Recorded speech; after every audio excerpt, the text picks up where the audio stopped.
Madagascar की natural beauty और ecological diversity इसे समय द्वारा भुला दिए गए देश जैसा महसूस कराती है। यहाँ जो पेड़ पौधे और जीव जंतु पाए जाते हैं वे कहीं और नहीं पाए जाते। मेडागास्कर की यूनिकनेस की वजह से कुछ लोग मेडागास्कर को 8वां कॉन्टिनेंट का टाइटल देने की हद भी कर देते हैं। 12 करोड़ साल पहले मेडागास्कर इंडियन लैंड मास का हिस्सा था और 9 करोड़ साल पहले मेडागास्कर इंडियन लैंड मास से अलग हो गया था। आइए ले चलता हूं आपको मेडागास्कर की खोज की तरफ, एक ऐसा देश जो विभिन्न रहस्यों से छुपा है।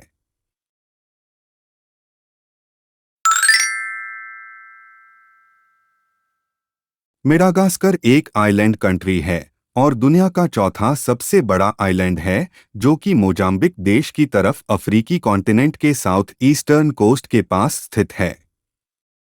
देश को 22 रीजन्स में डिवाइड किया गया है, जिसकी कैपिटल एंटानानरीवो है, जिसे शॉर्ट में टाना भी कहते हैं। कैपिटल एंटानानरीवो देश के सेंटर के पास अननलामंगा रीजन में है।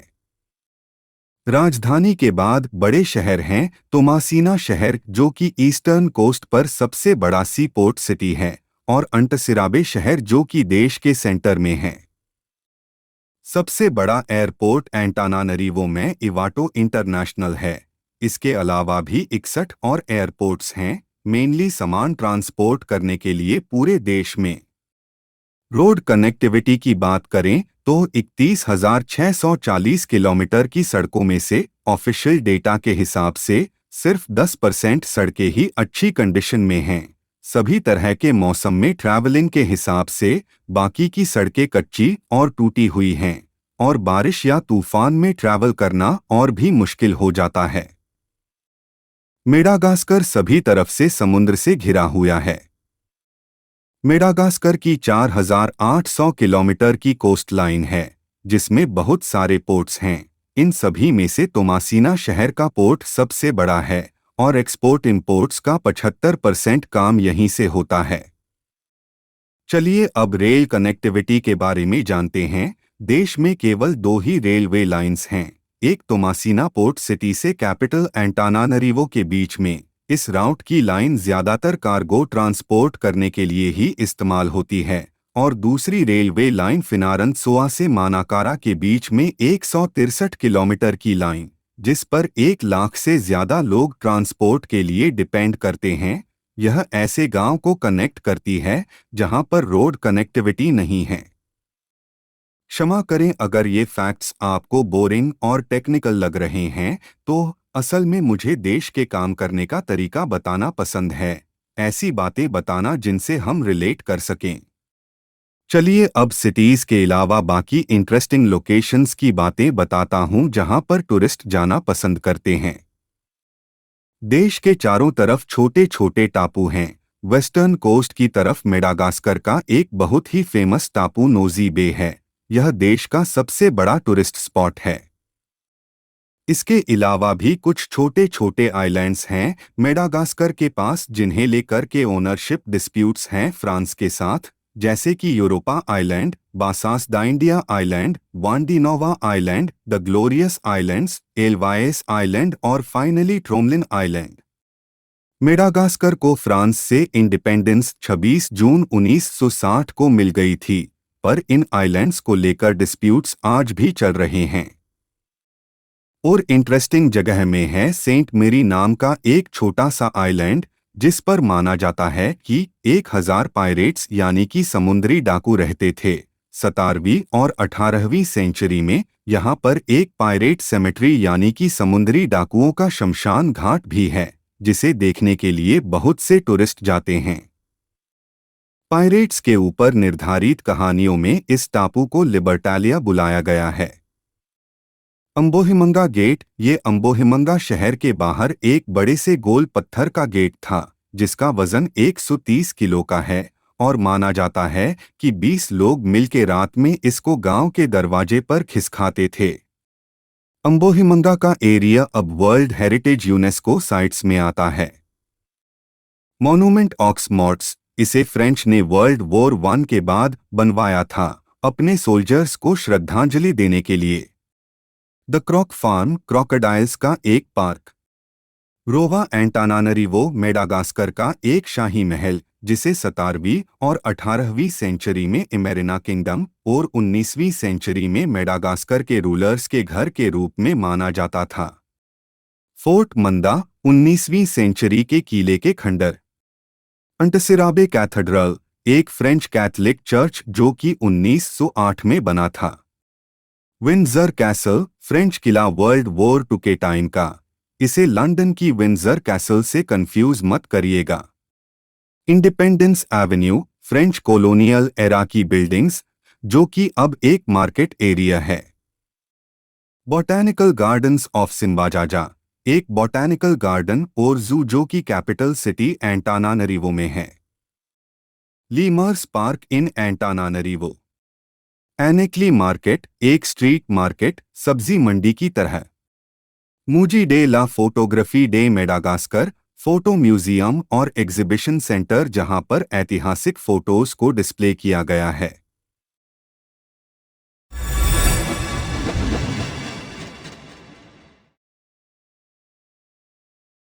अब बात करेंगे फिजिकल जियोग्राफी की।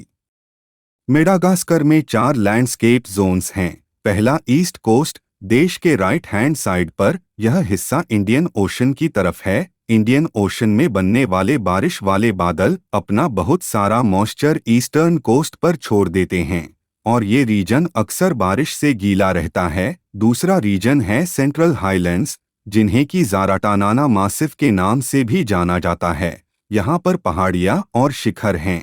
यह आम तौर पर ठंडे रहते हैं। इन पहाड़ियों से मेडागास्कर की बहुत सी नदियां निकलती हैं और साथ ही में यहीं पे मरोमोकोट्रो नाम की हाईएस्ट पीक भी है।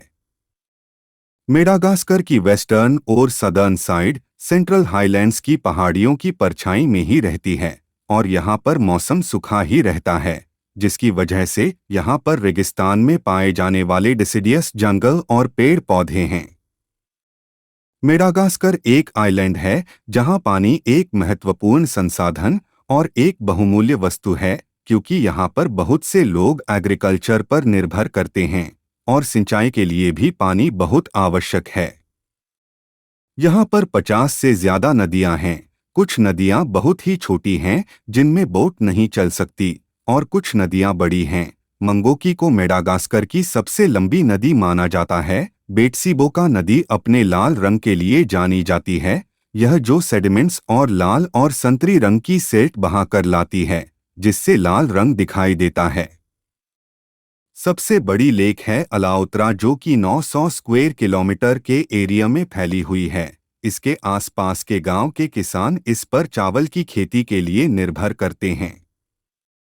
अलाउत्रा को मेडागास्कर का राइस बॉल भी कहा जाता है। पूरे देश की राइस प्रोडक्शन का तीसरा हिस्सा यहीं से आता है।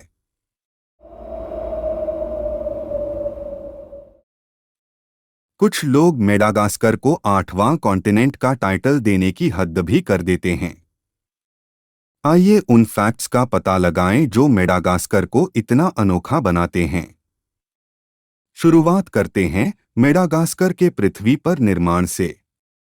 12 करोड़ साल पहले मेडागास्कर इंडियन लैंड मास का हिस्सा था और 9 करोड़ साल पहले मेडागास्कर इंडियन लैंड मास से अलग हो गया था। मेडागास्कर अफ्रीकन कॉन्टिनेंट का हिस्सा नहीं है और इंडियन लैंड मास से भी बहुत दूर है। इस वजह से 80-90% तक जो पेड़ पौधे और जानवर यहाँ पाए जाते हैं वो दुनिया में कहीं और नहीं पाए जाते। यहाँ पर 500 से भी अधिक जानवरों की स्पीशीज पाई जाती हैं। अगर हम सभी जानवरों की बात करेंगे तो एक अलग ही एपिसोड्स की सीरीज बन जाएगी।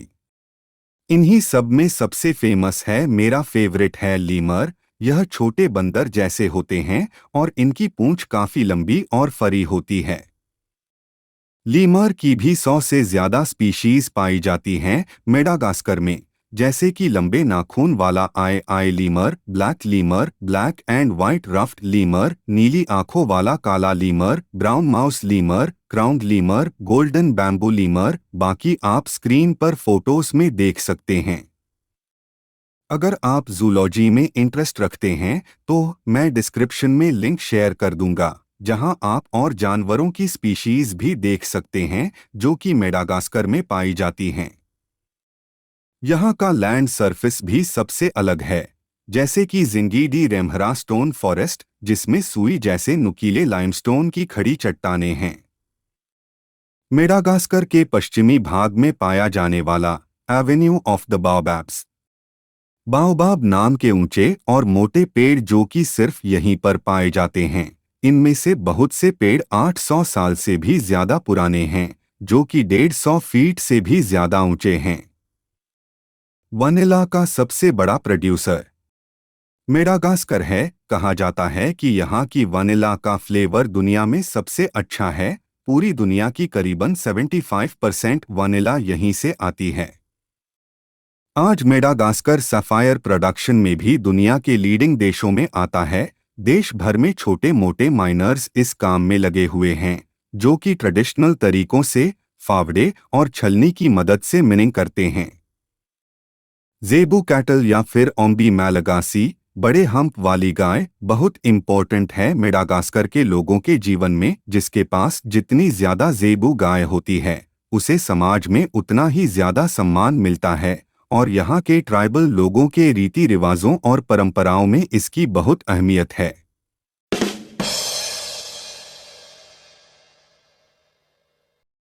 चलिए अब मेडागास्कर के खान पान और व्यंजनों की बात करते हैं। चावल मालागासी लोगों का मुख्य भोजन है। ग्रामीण इलाकों में तो दिन में 3 बार भी लोग चावल ही खाते हैं। मेडागास्कर की नेशनल डिश रोमाजवा है, जिसमें हरी सब्जियां, टमाटर, प्याज और ज़ेबू मांस होता है, और आम तौर पर चावल के साथ खाई जाती है। रविम्बोमंगा, पत्सा मीना, काका पाइजन, जो कि नाश्ते में खाने वाला एक स्नैक है। अकोहो सी वोनियो, नारियल से बनाई गई चिकन की एक डिश। अब बात करते हैं यहाँ के लोगों के इतिहास और तौर तरीकों के बारे में। 2000 साल पहले ऑस्ट्रोनेशियन और बंटू लोग माइग्रेट होना शुरू हुए मेडागास्कर में। ऑस्ट्रोनेशियन भाषाएं इंडोनेशिया, फिलीपाइंस, सेंट्रल और साउथ पैसिफिक महासागर के टापुओं में, मलेशिया, वियतनाम, कैम्बोडिया, लाओस और ताइवान में बोली जाती है, और बंटू भाषा साउथ ईस्ट और सेंट्रल अफ्रीकन कॉन्टिनेंट में बोली जाती है। मेडागास्कर के लोगों को मालागासी बुलाया जाता है, और यहाँ की भाषा भी मालागासी है। मालागासी भाषा भी एस्ट्रोनेशियन भाषाओं और बंटू भाषाओं के शब्दों के मिश्रण से ही बनी है, और सबसे ज्यादा बोर्नियो आइलैंड की भाषा से मिलती जुलती है। 10वीं शताब्दी में यहाँ पर अरबी व्यापारी आए, और 16वीं शताब्दी में पुर्तगाली एक्सप्लोरर्स आए। इसके बाद 17वीं शताब्दी के अंत में फ्रेंच व्यापारी आए। इन अलग अलग लोगों से इन्फ्लुएंस होकर कई राज्यों और समाजों की स्थापना देखी गई। कई सेंचुरीज तक ऑस्ट्रोनेशियन, बंटू, अरबी और यूरोपियन लोगों में शादियां होती रही। कई सेंचुरीज की मिक्स्ड शादियों के बाद अब यह लोग मालागासी रेस के नाम से जाने जाते हैं। मेडागास्कर की पॉपुलेशन 2 करोड़ 88 लाख है। यहाँ के लोगों को मिक्स्ड ऑस्ट्रोनेशियन ग्रुप और ईस्ट अफ्रीकन ग्रुप में गिना जाता है। 95% लोग अपने आप को मालागासी ही बोलते हैं। वैसे तो मेडागास्कर में करीब 20 जातियां या एथनिक ग्रुप्स हैं, पर इसमें से प्रमुख हैं मेरिना 26%, बेत्सिमिस्रका 15%, बेस्टिलियो 12% और जातियां 43%। बाकी 5% के लोग हैं फ्रेंच, चाइनीज, ईस्ट अफ्रीकन्स और इंडियंस। पहले फ्रेंच कॉलोनी होने की वजह से बहुत से पढ़े लिखे लोग और सरकारी कर्मचारी फ्रेंच भाषा का इस्तेमाल करते हैं, और साथ ही में फ्रेंच यहाँ की दूसरी ऑफिशियल भाषा भी है। वैसे फ्रेंच बोलने वाले लोगों की कुल संख्या 25% के आसपास होगी। कैपिटल एंटानानरीवो में बहुत से फ्रेंच भाषा में लिखे गए साइन बोर्ड्स आज भी देखने को मिल जाते हैं। अलग अलग जातियों के अपने अलग रीति रिवाज हैं, जैसे कि बेस्टिलियो ट्राइब्स का फमदीहाना ट्रेडिशन, जिसमें मुर्दा रिश्तेदारों को कब्र से बाहर निकाल दिया कर नए कपड़े में लपेटकर उनका नाम लिखते हैं, जिससे कि हमेशा उन्हें याद किया जाएगा। उसके बाद वो शव को अपने सर पर रखकर डांस करते हुए पूरे गांव में घूमते हैं, फिर दोबारा दफनाने से पहले। सेविका बुल फाइटिंग, जिसमें ज़ेबू सांड के साथ लड़ना होता है और अपने हाथों से पकड़ना होता है। यह पुरानी परंपरा है लड़कों को ये साबित करने की कि वो अब जवान होकर के आदमी बन गए हैं और परिवार की जिम्मेदारी उठा सकते हैं। जो कोई गुस्से से पागल सांड पर कंट्रोल कर लेता है वो हीरो बन जाता है। बेटसिमिस्र ट्राइब के लोग जाने जाते हैं अच्छे फिशरमैन होने के लिए। सकलावा ट्राइब एक बंटू ट्राइब है और यह अपने पूर्वजों से बातें करते हैं। एंटैंड्रॉय ट्राइब के लोग कांटेदार जंगलों में रहते हैं और तीखे भालों और बांसुरी बनाने के लिए फेमस होते हैं। यह लोग ज़ेबू सांड भी रखते हैं और उसकी खोपड़ी से अपने घर को भी सजाते हैं। बारा ट्राइब के लोग अपने बालों की चोटियों के लिए फेमस हैं। यह लोग ज़ेबू गाय के सबसे बड़े ट्रेडर्स और चरवाहे भी होते हैं। एंटेफसी ट्राइब के लोग साउथ ईस्ट कोस्ट पे रहते हैं और रेत में रहने वाले लोगों के नाम से जाने जाते हैं। अगर आप मेडागास्कर में ट्रैवल करना चाहते हैं, ये बातें ध्यान में रखनी जरूरी हैं। इंडियन नागरिकों के लिए वीजा ऑन अराइवल की सुविधा भी है। मालागासी एरियरी MGA यहाँ की करेंसी है, इसका सिंबल है AR। फॉरेन करेंसीज में सबसे ज्यादा यूरो चलता है। इसके अलावा अमरीकी डॉलर और ब्रिटेन का पाउंड भी आसानी से एक्सचेंज हो जाता है। मेडागास्कर एक बहुत ही गरीब देश है। कुछ लोगों का कहना है कि आप 2 लाख मालागासी एरियरी यानी कि करीब 4,000 रुपए में एक अच्छे होटल में एक रात के लिए स्टे कर सकते हैं। मेडागास्कर में type C, D, E, J और K टाइप के प्लग सॉकेट्स यूज होते हैं। इनमें से टाइप D का सॉकेट इंडिया, श्रीलंका, नेपाल और कुछ अफ्रीकन देशों में चलता है। यह सिर्फ प्लग D के साथ ही चलता है। यहाँ पर सड़क के राइट साइड पर गाड़ियाँ चलती हैं। चोरी, जेबकतरी और ठगी आम बात है भीड़ वाले इलाकों में। अकेले और रात में यात्रा करने से बचें और कहीं भी गांव में जाने से पहले, विशेषकर दक्षिण में यात्रा करने से पहले स्थानीय सुरक्षा से सलाह लें। साइक्लोन्स का मौसम नवंबर से अप्रैल तक होता है। कोस्टल रीजन्स विशेष रूप से प्रभावित होते हैं। ऐसा होने पर एसेंशियल सर्विसेज, ट्रांसपोर्ट और मेडिकल सर्विसेज पर भी फर्क पड़ता है, इसलिए मौसम की जानकारी भी देखते रहें। मेडिकल सर्विसेज कम ही हैं मेडागास्कर में। प्राइवेट क्लिनिक्स में पैसे पहले भरने पड़ते हैं, इसलिए जरूरी कैश भी रखें। चलिए मेडागास्कर की अर्थव्यवस्था के बारे में जानते हैं। मेडागास्कर की गिनती बहुत ही गरीब देशों में होती है। यहाँ पे एक व्यक्ति की एक दिन की कमाई 200 रुपए से भी कम है। यह दुनिया का चौथा सबसे गरीब देश है। इनकी इकोनॉमी चावल, चाय, कॉटन और डायरी प्रोडक्ट्स पे ही ज्यादातर निर्भर करती है। 15% लोगों के पास ही बिजली की सुविधा है, 30% लोगों के पास ही साफ टॉयलेट्स हैं और 10% बच्चों की ही ठीक से खाना मिलता है। देश में 75% से ज्यादा लोग पॉवर्टी लाइन से नीचे हैं। राजनीतिक अस्थिरता, कमजोर संस्थाएं और खराब प्रशासन देश की आर्थिक वृद्धि में बाधक रहे हैं। कई तूफान और सूखा के साथ साथ यूक्रेन में युद्ध से जुड़ी इन्फ्लेशन के दबाव के कारण देश की नाजुकता बढ़ गई है।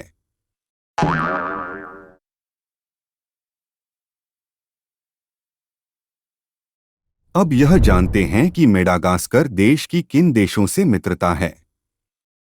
फ्रेंच बोलने वाले देश जैसे कि उनके पड़ोसी टापू कमोरोस, मॉरिशस और फ्रेंच टेरिटोरीज मेट और रियूनियन के साथ मेडागास्कर के अच्छे संबंध हैं। कनाडा 1965 से इन्वेस्टमेंट्स कर रहा है, मेनली मिनरल्स की माइनिंग के लिए, और यहां से टाइटेनियम ओरे, कोबाल्ट और वनीला भी इंपोर्ट करता है। साउथ अफ्रीका रंगभेद के खिलाफ संघर्ष के दौरान मालागासी सरकार ने दक्षिण अफ्रीकी मुक्ति आंदोलनों की मेजबानी और समर्थन किया। जब नेल्सन मंडेला 1994 में दक्षिण अफ्रीका के प्रेसिडेंट बने, तब ऑफिशियली डिप्लोमेटिक रिलेशंस शुरू हुए। मेडागास्कर और साउथ अफ्रीका के बीच में डायरेक्ट फ्लाइट्स की सुविधा भी है। दोनों देशों में व्यापार भी बहुत होता है। मोजाम्बिक। बहुत से मालागासी लोगों के रिश्तेदार मोजाम्बिक में भी रहते हैं और आना जाना लगा रहता है। चाइना सबसे बड़ा ट्रेडिंग पार्टनर है मेडागास्कर का, और 18% फॉरेन ट्रेड चाइना के साथ ही होता है। फ्रांस। मेडागास्कर के बहुत से लोग फ्रांस को अपना बेस्ट फ्रेंड मानते हैं। यह चीन के बाद दूसरा सबसे बड़ा ट्रेडिंग पार्टनर है। मेडागास्कर के बहुत से प्रोडक्ट्स सबसे ज्यादा फ्रांस ही इंपोर्ट करता है, और उन्हें सबसे ज्यादा फॉरेन एड भी फ्रांस से ही मिलती है। फ्रेंच टूरिस्ट्स ही सबसे ज्यादा विजिट करते हैं मेडागास्कर में।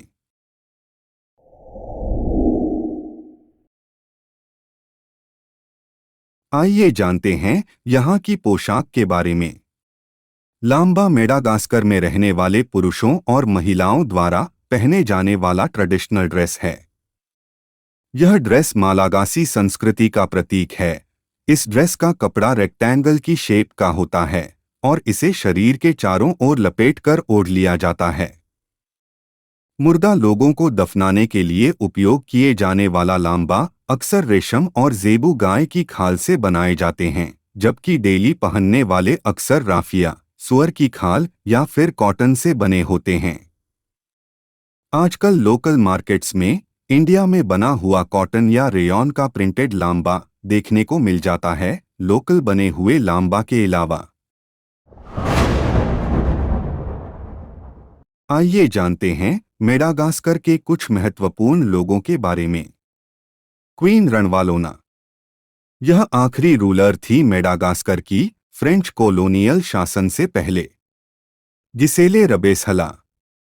यह एक ह्यूमन राइट्स एक्टिविस्ट, पहली महिला म्युनिसिपल काउंसिलर और पहली महिला मंत्री थी। Andrei Rajoelina. मेडागास्कर के वर्तमान राष्ट्रपति। डैली रैंड्रिएंटिफाई और नाताचा रैंड्रिएंटिफाई। पूर्व महिला टेनिस खिलाड़ी जो कि यूएस ओपन, विंबलडन और ओलंपिक्स में खेली। Jean Luc Raharimanana. एक मालागासी लेखक और कवि। एरिक मनना। मालागासी म्यूजिशियन और गायक। इन्हें बॉब डिलन ऑफ मदागास्कर भी बोला जाता है। एल्बर्ट रकोटो रत्सिमंगा। एक फेमस मालागासी साइंटिस्ट, यह हर्बल दवाइयों और उपचार पर खोज करते थे। ट्रैक और फील्ड एथलीट केम अली। और दिडियर रातसिरका। यह एक पॉलिटिशियन और नेवल कमांडर थे और मेडागास्कर के सबसे लंबे समय तक राष्ट्रपति रहे। नमस्ते दोस्तों, आप सभी से एक छोटा सा अनुरोध है। अगर आपको ये वीडियो पसंद आया तो कृपया अपने विचार हमसे साझा करें, कमेंट सेक्शन में लिखें। हम आपकी राय का इंतजार करेंगे। और हाँ, चैनल को सब्सक्राइब करना ना भूलें ताकि आप हमारे नए वीडियो का सबसे पहले आनंद उठा सकें। बेल आइकन को भी जरूर दबा दें ताकि आपको हर नया अपडेट मिले। धन्यवाद और मिलते हैं अगले वीडियो में।